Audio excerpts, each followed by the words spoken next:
Claire Parnassa, Annick Richer, Nathalie Bernard, merci d'être là, bienvenue. Vous vous présentez en 2-3 mots?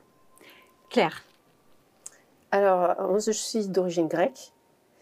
J'ai un parcours Alors, très vite, juste sur votre... Je suis actuellement doctorante à l'ICN à Nancy, Business School. Et j'ai été formée en coaching l'année dernière. D'accord, merci beaucoup. Annick. Alors, Annick Richer, coach superviseur qui travaille sur la gouvernance et les régulations du coaching dans les organisations, tant en tant que praticienne que chercheur sur ce sujet. Merci beaucoup. Nathalie? Alors, donc, Nathalie Bernard, moi je suis maître de conférence à l'IAE de Lyon, qui est donc rattachée à l'université Jean Moulin Lyon 3, et mes recherches portent sur le bien-être au travail, sur la performance, sur les paradoxes organisationnels. Alors, j'ai tout de suite envie de vous poser une question, parce qu'on a des personnes qui sont dans le monde de la recherche et qui ont une sensibilité à ce monde-là.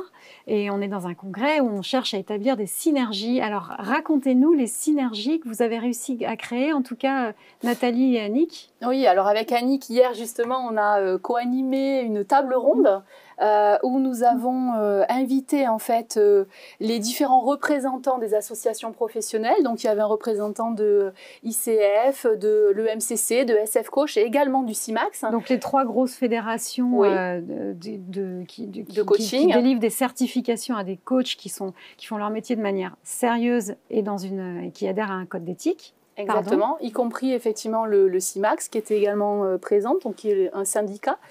Et nous avons invité du coup nos invités à réfléchir sur les ponts qui peuvent exister entre la recherche et les praticiens. Quelles sont les différentes thématiques qu'ils pensent effectivement qui sont nécessaires d'être travaillées en recherche actuellement, les perspectives qu'ils peuvent proposer. Voilà, donc il y a eu tout effectivement un positionnement aussi par fédération. Alors, quelles sont les thématiques qui peuvent intéresser, qui peuvent être communes? Oui, alors ce qui est apparu, c'est au contraire plus de diversité quelque part dans les échanges que de convergence. Parce qu'en fait, chaque fédération, en tout cas c'est ma perception, c'est comme ça que je le perçois et qu'on a un peu débriefé avec Annick hier, c'est que finalement chaque fédération a son propre plan d'action, avec ses propres sujets qu'il traite. Il y en a qui vont sur des sujets comme par exemple l'IA, ou encore d'autres sur plus les sujets sur les compétences, d'autres c'est plutôt sur la dimension non normative du coaching. Enfin, ça serait très... La dimension non normative, c'est-à-dire en fait, l'idée que le coaching ne doit pas être spécifiquement normé, mais doit s'appuyer sur une individualité du coach qui amène quelque chose de particulier et non normé. Spécifiquement normé. Après, c'était aussi une personnalité, que chaque coach amène sa personnalité. Voilà, okay. Exactement. Okay. Et ils ne dépendent pas de normes qui pourraient lui être imposées. D'accord. Donc, voilà, des perceptions assez différentes entre nos intervenants sur ce sujet qui était passionnant. Annick, qu'est-ce que vous avez envie de compléter? Alors, ce que je dirais, c'est aussi de réfléchir ensemble sur le comment travailler ensemble, c'est-à-dire comment s'identifier. Ce qui semble, c'est que le monde du coaching est aussi divers que sûrement aussi le monde des chercheurs, et qu'il y a des représentations des uns et des autres qui ne facilitent pas forcément de rentrer directement Quelle représentation, par exemple? Qu'est-ce que c'est qu'un chercheur? Qu'est-ce que c'est qu'un chercheur? Qu'est-ce que c'est qu'un chercheur?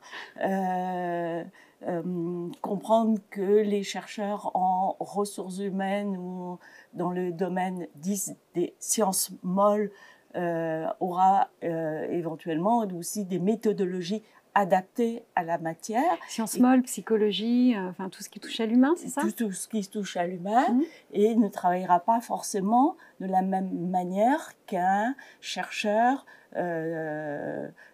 des sciences techniciennes dures. Sur un vaccin, et par qu'il exemple. peut y avoir ces représentations peuvent induire des contacts, peut-être rendre plus difficile l'accès à un monde qui peut paraître fermé. Le chercheur dans sa tour d'ivoire, ce que souhaitent pas, du moins les chercheurs comme nous, qui cherchons au contraire le contact et d'être avec et travailler et rechercher avec de savoir les travailler professionnels. Ensemble et pas de manière isolée sur sa paillasse ou je ne sais quoi. Voilà. Donc c'est plutôt réfléchir et progresser pour nouer des partenariats où chacun garde sa spécificité et peut apporter, puisque la recherche va apporter de la crédibilité et de la légitimité aux coachs pour être mieux reconnus dans les organisations, ses clients, avec des études, etc. Ce qui m'est arrivé, où des commanditaires m'ont demandé de quel endroit je parlais et qu'est-ce qui justifiait mon positionnement. Alors, Annick, ça c'est super important. On touche au cœur du sujet. Quels chiffres vous pourriez ou quelles études vous pourriez citer pour légitimer quelque chose qui n'était pas forcément au départ dans le coaching, qui paraissait peu concret ou de cet ordre-là? Spontanément, bientôt, lorsqu'on va publier des prochains articles peut-être sur cet événement que nous sommes en train de vivre avec vous. Une donnée une donnée qui me vienne à... Ou Nathalie, vous pouvez l'aider, Annick. Oui, alors c'est vrai que... Mais en un mot, parce que je voudrais donner la parole à Claire après. Alors là, en un mot, c'est quand même très compliqué de répondre à cette question. En deux. Le sujet de la recherche, déjà, est un sujet extrêmement vaste. Il y a des recherches, effectivement, qualitatives, quantitatives. Quand on est sur de la matière humaine, on est plutôt sur quand même des approches qualitatives. C'est 90% des papiers de recherche qui ressortent. On est très peu sur des recherches quantitatives avec des chiffres. Vous nous demandez des chiffres, c'est pas vraiment le sens de la recherche sur la matière humaine. Donc, moi, par exemple, je suis en sciences de gestion. On a aussi effectivement des approches sociologiques ou encore des approches psychologiques sur la matière qui est l'objet du coaching. Encore faut-il savoir de quoi on parle quand on parle de coaching, d'où on part. Parce qu'en fait, ne serait-ce qu'une définition du coaching n'est pas consensuelle. Aujourd'hui, chaque fédération a sa propre définition du coaching. Quand on interviewe les coachs eux-mêmes et qu'ils nous renvoient quelle est leur propre définition du coaching, on ne part pas du même endroit.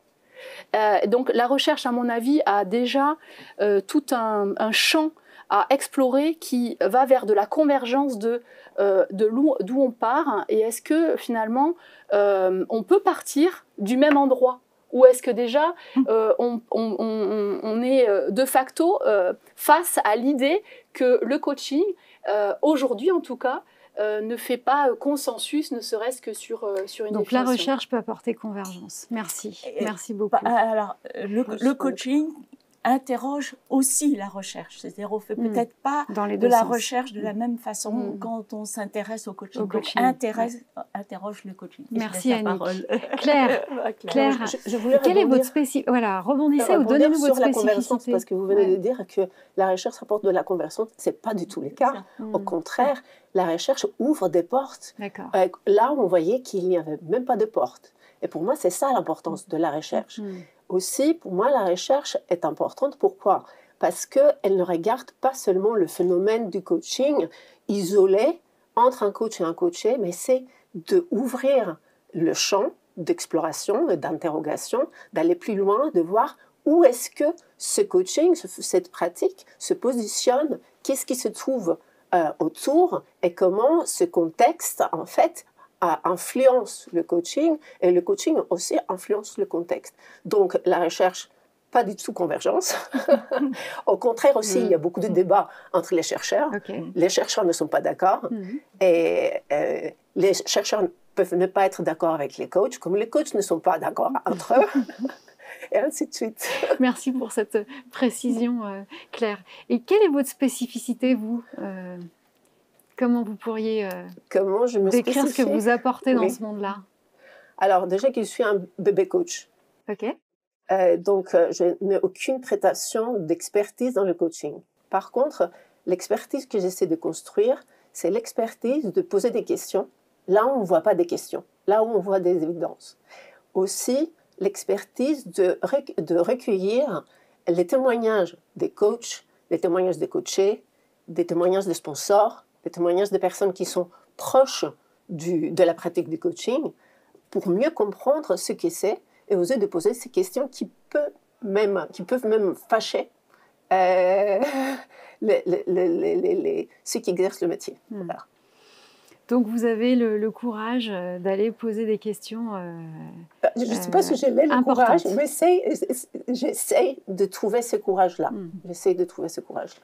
On va se quitter sur cette conclusion.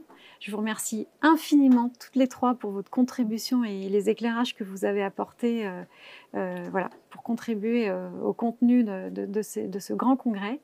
Et je vous souhaite une très bonne journée, une très bonne deuxième journée de congrès. Merci beaucoup. Merci à vous. Merci.